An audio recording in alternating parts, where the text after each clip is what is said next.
What's up guys, Garrett with Aldan American, and today we're going to be talking Performance Online's lower and upper tubular control arms. If you've got an old muscle car, you've got a late model pickup, POL has a ton of options available for your ride. So with tubular control arms, one of the benefits is improved geometry that offers better camber and caster angles for a better ride quality.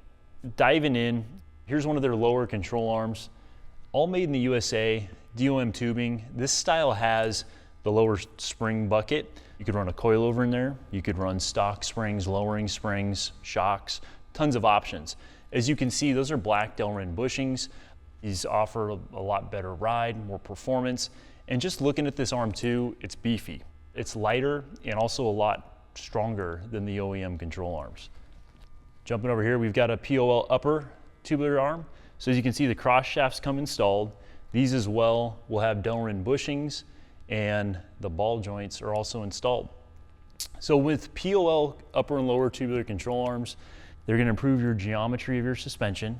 They're going to offer a better ride quality, and they're fully bolt-on design. So when you order them, they come assembled, pull them out of the box, and they'll bolt right into your chassis. So if you're looking to upgrade, looking for tubular arms, looking for performance online, check out aldanamerican.com today.